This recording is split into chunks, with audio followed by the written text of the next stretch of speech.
ventricle is quite dilated, much bigger than the LV, and the LV is also getting squashed by the enlarged right ventricle.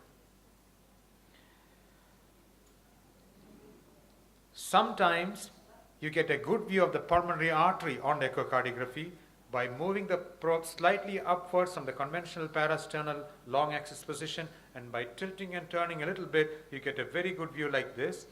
That is the main trunk of the pulmonary artery, which is dividing into the Y split into the right and the left pulmonary arteries. That is the short axis view, the aorta there.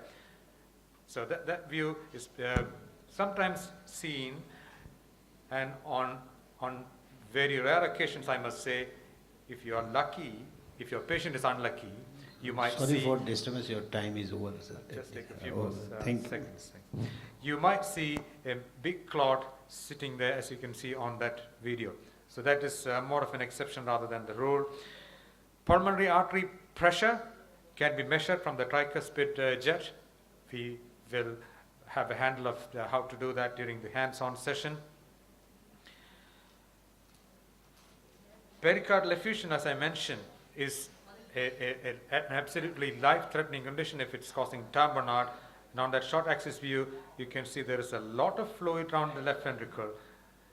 And if you see somebody like that, they obviously need to be drained immediately, otherwise they are going to die.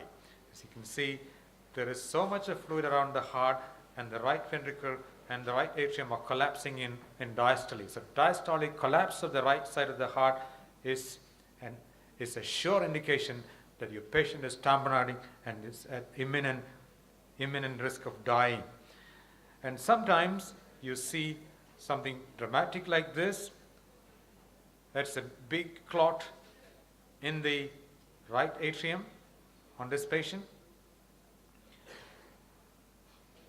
And then you might see clots in the left ventricle. As you can see in this case, there is a fairly big clot sitting there at the apex of the left ventricle.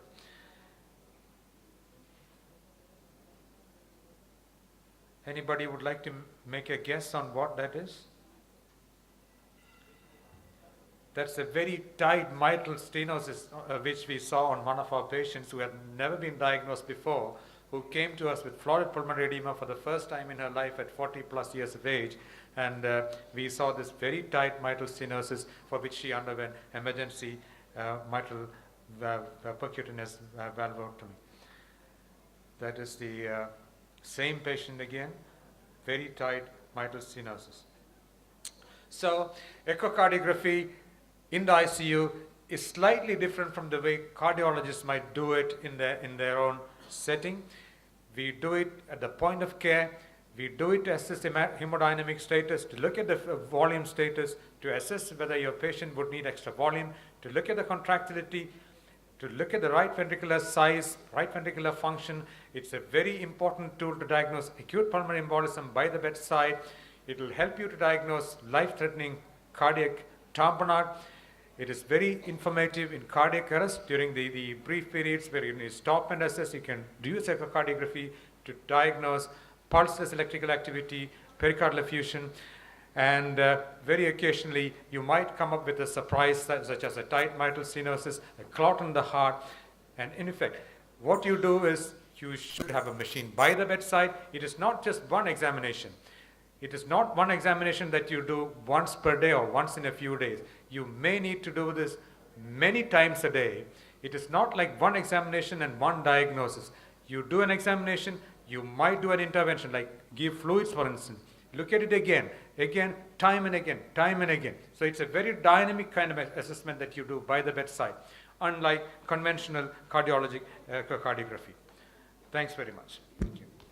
Thank you, Dr. And any questions? 1 to 2 questions can be asked from the audience. One of your slides as well as you has mentioned that during the role of the 2D echocardiography in patients with cardiac arrest, pulses electrical activity as well as asystole, You mentioned that we have a subseaford or the subcoastal view where the exact contractions of the heart are been, whether it has been functioning or not. Cardiac arrest patients, usually we go for CPR as well as continuous 100 compressions and 2 minutes we are continuously going on. And inotropic agents are already been going on, say adrenaline or all the vasopin we had been given.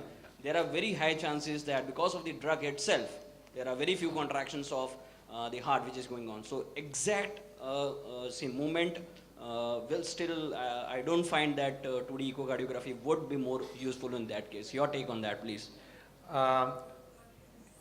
What you could see is you will be able to make out if the heart is actually moving or not. As you yourself may have noticed, on most occasions when you do between cycles of CPR, what you see is some cardiac activity on echocardiography. It'll be a very poor activity usually. The heart will barely be seen to be moving, but you will be able to discern between some activity and no activity, which is important to understand.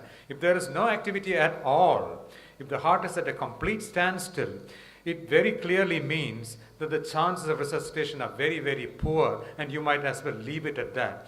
But if you see some activity, there is some hope that ongoing resuscitation might help, and you might persist with continued resuscitative efforts, hoping that things might turn around. But as I said, if there is no activity at all, it generally would indicate a very poor outcome, and persisting efforts may not be useful at all. So towards that, it will be quite useful. And also, as I said, asystole may not be true asystole. If the leaves come off due to some artifactual interference, you see just a flat line.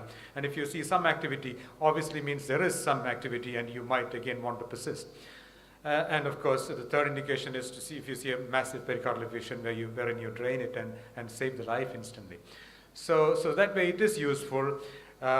It is probably one of the adjuncts that you can use in addition to assessment of the rhythm as well as feeling the carotid pulse.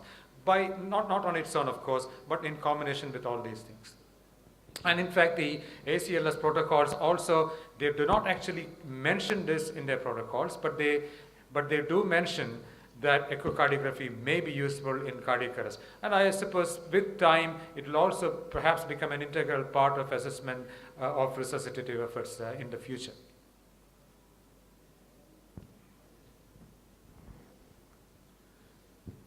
Any questions? I think we should go further. Thank you, Dr. Jose. Thank you. Thanks very much. And